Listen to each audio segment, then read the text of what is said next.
Hello there, this is Al24 Midnight News, and coming up next.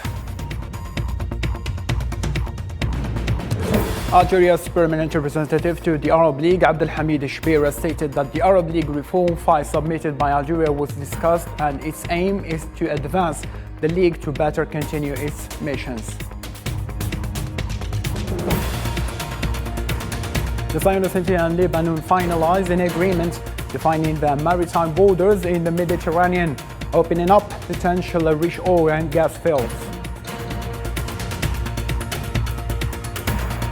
Security Council voted to extend the mandate of United Nations missions for the referendum in Western Sahara, MINURSO, until the 31st October 2023. Russian President Vladimir Putin scolded the West on Thursday for playing what he cast as a dangerous, bloody and dirty geopolitical game.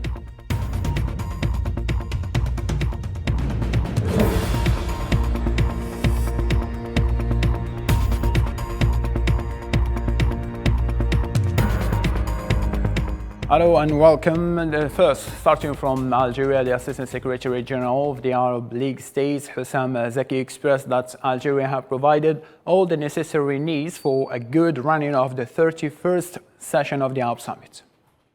أستطيع أن أؤكد لك أننا رصدنا لدى الجانب الجزائري كل النية الإيجابية. I can confirm to you that we have tracked all the good intentions from Algeria, and enthusiasm to work, and all the will to make progress, and that's why I am hopeful.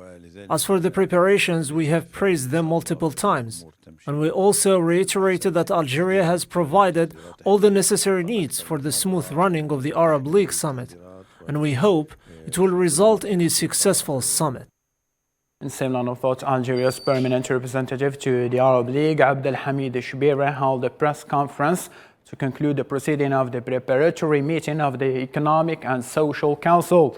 Shbira stated that the results of the delegates' meeting will be submitted to the Council of Foreign Ministers. انتهينا من دراسة هذه المواضيع. We finished examining these topics at the level of delegates, and the outcomes of the proceedings of the Council will be submitted to the Council of Foreign Affairs Ministers that will be held next Saturday and Sunday. We also tackled the reform of the League of Arab States, and I would like to emphasize that this file is proposed by Algeria. We included it on the agenda of the summit and the preparatory meetings in order to undertake the necessary reforms which will allow the Arab League to accomplish its duties in a better way. مهامها بشكل أفضل وأحسن. The permanent representative of Algeria to the United Nations spoke at the opening of meeting of senior officials at the Economic and Social Council of the League of Arab States at the International Conference Center Abdelatif Rahal in Algiers in preparation for the 31st session of the Arab Summit. Mr. Larbawi said that the challenges and unrestrained developments at the international level call for more efforts to strengthen the inter-Arab cooperation. إن مشاريع القرارات الاقتصادية والاجتماعية. The proposed draft of economic and social resolutions includes many important areas because of their close link with the national policies of member states in particular, in order to embody the Arab economic integration project and to implement the various sustainable development programs and strategies. The Council of Arab States at the level of permanent delegates and senior officials continues for the second day consecutively in closed sessions to prepare the preparatory meeting of foreign ministers for the Arab Summit. During the first working session, the draft agenda of the Council of Arab States will be adopted at the summit level, along with the discussion of draft resolutions for the items on the draft agenda of the summit. And the meeting of senior officials of Council will continue tomorrow. Her Excellency Ambassador Arab League Assistant Secretary General for Economic and Social Affairs Haifa Abu Ghazala made a statement at the opening of the proceeding of the Preparatory Economic and Social Council for the 31st session of the Arab Summit, where she stressed on the context that the Arab Summit comes in following the COVID-19 pandemic. Arab countries should now work together and find ways to do that. This Arab summit is an Arab bloc. It's very important that we shouldn't see it, as our colleague said, a reunification only. We should say the summit of Arab optimism.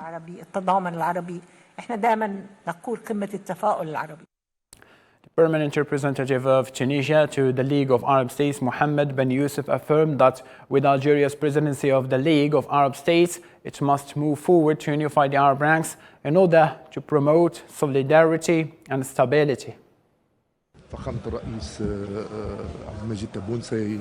His Excellency President Abdelmajid Tebboune will take over the torch from His Excellency President Qais Said to go forward in the same direction. The reunification of the Arab ranks is to strengthen stability and solidarity among our nations in the service of our peoples and our region. Director of the Department of Palestine Affairs of the General Secretariat of League of Arab States, Dr. Haider Al-Jabouri, stated to L24 News team that he had great confidence in Algeria's leadership of Joint Arab Action after assuming the presidency of the summit. We trust that Algeria's government, leadership and president can adopt the slogan put forward by the Algerian Democratic People's Republic of Algeria, which is the Reunion Summit. We trust the ability and wisdom of the Algerian leadership to lead the Joint Arab Action and the leadership of the Arab Summit, which is officially led by sisterly Algeria's in early November, and over the following months in bringing the views closer to the slogan of the summit and overcoming Arab disagreements. Director of Arab Affairs of Ministry of Foreign Affairs of Lebanon, Ali Mouli, stressed that the discussion on agenda at the level of the Council of Delegates is continuing in order to identify important issues that will be submitted to the Arab Ministerial Council on October 30 following the achievement of consensus.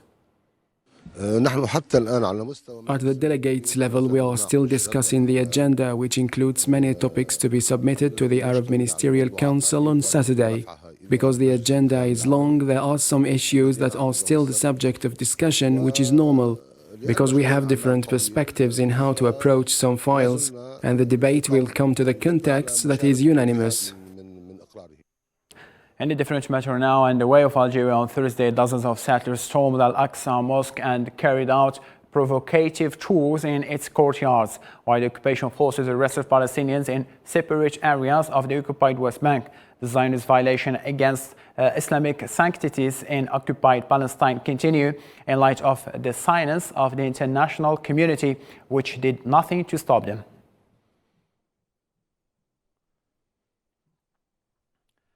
The Lebanese President Michel Aoun officially signed the maritime deal with the Zionist entity on Thursday, finalizing the border demarcation between the two countries after more than a decade of negotiations. Nabil Khazini. Lebanon and the Zionist entity signed an American brokered agreement on Thursday demarcating a joint maritime border which paves the way for a lucrative offshore gas extraction for Beirut. The leaders of the two sides, which have no formal diplomatic ties, signed the deal separately in restrained ceremonies. Beirut has sought to avoid framing the agreement as normalization with the Zionist entity. The Lebanese President Michel Aoun termed the maritime border deal as a technical work without any political dimensions. This follows Zionist claims that the deal was a political achievement. The state and the responsible in the Lebanese government were very careful not to take any small step that may hint to normalization or even smell normalization. Under the agreement, the Karish field will be completely on the Zionist side, while the deal allocates drilling rights to Lebanon at one contested gas field, Qanat, which straddles the two economic zones. The agreement comes after months of indirect talks mediated by Amos Hochstein, the U.S. envoy for energy affairs, and the move was welcomed by the U.S. President Joe Biden. I think what's important now that we've reached this milestone is not just this milestone, but what happens from here. And I truly believe and hope that this can be an economic turning point in Lebanon for a new era of investment, and continued support to lift up the economy and make sure that whatever arrangements happen, they're done openly, transparently, and making sure that the benefits are felt directly by all the Lebanese people. Officials in Lebanon hope this agreement will be reflected positively in reviving the Lebanese economy at a time when the country is going through a severe crisis amid an unprecedented major deterioration in the value of the national currency and a sharp decline in the purchasing power of citizens. Iraqi lawmakers approved a new government on Thursday, ending over a year of deadlock, but still faces many challenges. 52-year-old Prime Minister Mohammed Shia al-Sudani, who previously served as Iraq's Human Rights Minister as well as Minister of Labor and Social Affairs, was entrusted with heading the new government. Mohammed al-Sudani speaks for 21 ministers passed during a parliament vote on cabinet. He named Hayyan Abdel Ghani as oil minister. United Nations Security Council voted on Thursday to extend the UN mission for the referendum in Western Sahara until October next year. The resolution was adopted with 13 votes in favor, none against, and 2 abstentions. United Nations Ambassador Geoffrey de Laurentiis expressed his country's regret that the vote was not unanimous. The Council was not unanimous in support of renewing this mandate today, as unity greatly enhances UN efforts to achieve peace. By renewing MINURSO's mandate, the Council also affirms the important role served by the mission. In Africa, South African President Cyril Ramaphosa deplored on Thursday the alert on risk of attack in Johannesburg issued the day before by the United States Embassy in South Africa, deeming it unfortunate. The U.S. Embassy in Pretoria published a notice on its website on Wednesday, warning that its government had received information that terrorists may be planning to carry out an attack targeting large gatherings in perimeter around Sandton. It was quite unfortunate that the U.S. government issued that type of warning without having had deep dive type of discussions with us. But following that, we were able to engage them and to get to understand precisely where this warning or information has come from. To Ukraine crisis, Russian President Vladimir Putin took part in the plenary session of Valady International Debating Club. The head of state made a long speech mainly criticizing the West and announcing the end of their domination. Hussein Berkan. President Vladimir Putin spoke on the plenary session of the annual international forum of the Valday Club. His speech focused mainly on the redefinition of a multipolar world and the security issues. President Putin argued that the world has reached a turning point and the end of the West hegemony, as it is no longer able to impose its will to humankind, but still tries to, and the majority of nations no longer want to tolerate it. Now, the historical period of undivided dominance of the West in the world affairs is coming to an end. The unipolar world is becoming a thing of the past. We are at a historical turning point. Ahead, there is probably the most dangerous, unpredictable, and at the same time important decade since the end of World War II. Putin added that the West is playing a dangerous and dirty game in order to expand its control, which undermine the sovereignty of other nations. World domination is what the so-called West bet on in its game, but that game is without doubt a dangerous, bloody, and I would say filthy one. It's a game that denies the sovereignty of countries and nations, their distinctiveness and uniqueness, disregarding the interests of other states. Amid threats of nuclear attacks from both sides, Putin affirmed that there is no military nor political need for Russia to use such weapons. He also recalled that the United States is the only nation that used nuclear bombs against Japan for no specific military obligation. The only country in the world that has used nuclear weapons against a non-nuclear state is the United States of America. They did it twice with respect to Japan. For what purpose? There was no military expediency at all. The president believes that the UN Security Council should be reformed and ought to reflect the diversity of the world. He affirmed that the current conflict in Ukraine is part of a tectonic movement in the international arena to reach that goal.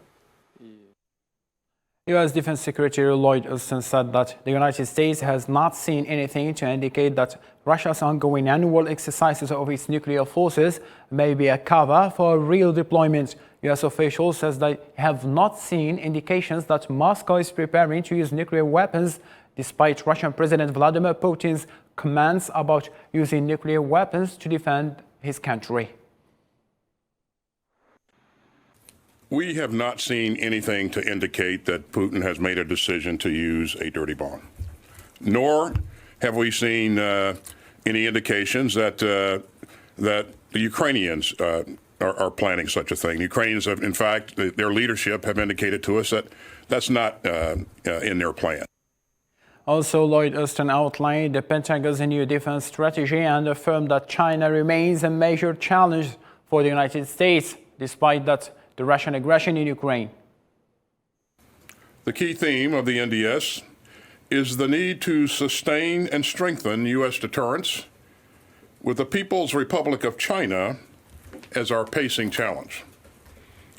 As the President's national security strategy notes, the PRC is the only competitor out there with both the intent to reshape the international order and increasingly the power to do so.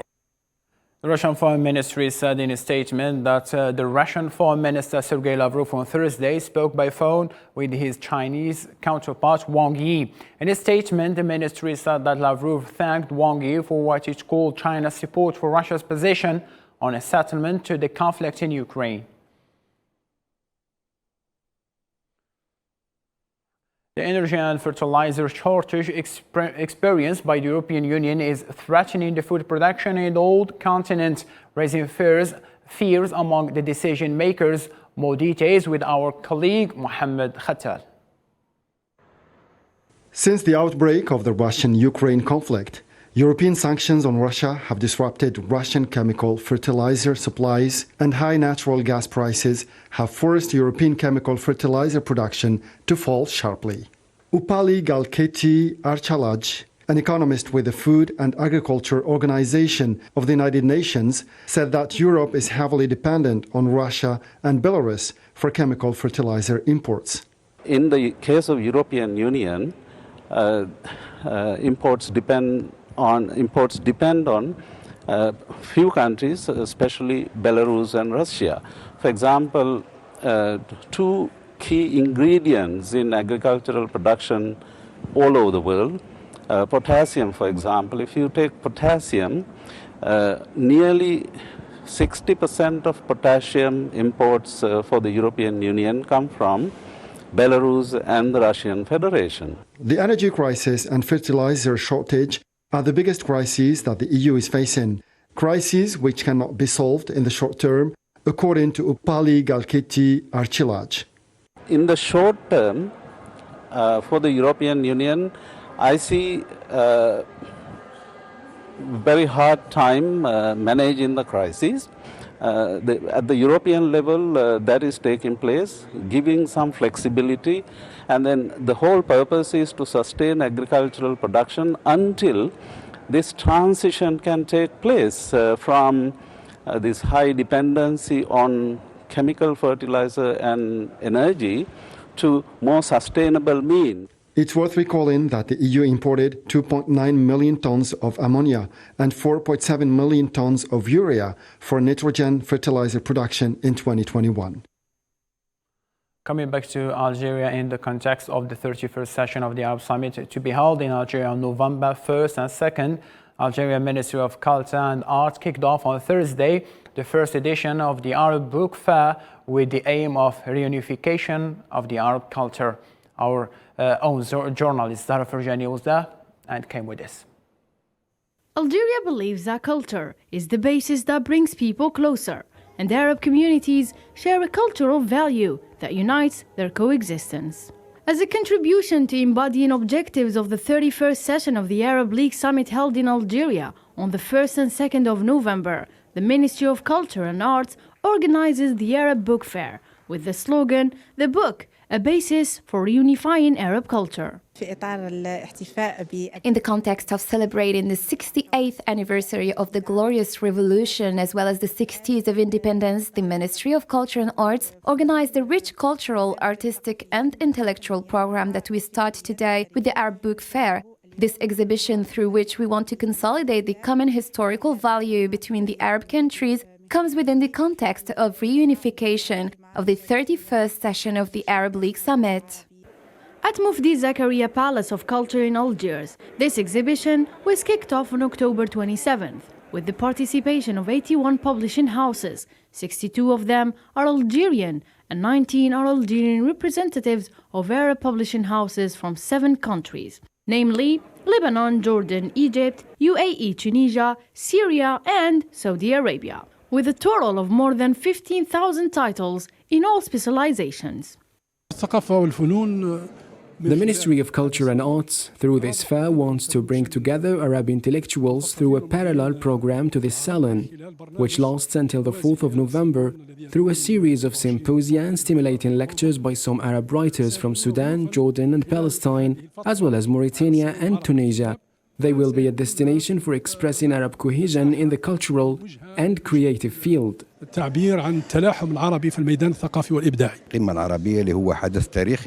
The Arab Summit is a historical event that Algeria is working hard to ensure the success. Therefore, we as a union are supporting this summit with the holding of the first edition of the Arab Book Fair. We have 12 Arab publishers, 8 of which are represented by Algeria. Parallel to the fair, that will last till November 4th, there will be seminars, workshops, lectures, literary sessions and poetry readings, all related to the issues of Arab thought and literature and to the manifestation of the editorial revolution in Arab creativity. And with this story, we reach the end of this bulletin. Thank you ever so much for being with us. For more updates, you can follow our social media platform as well as the L24 official website. Thank you ever so much and good night.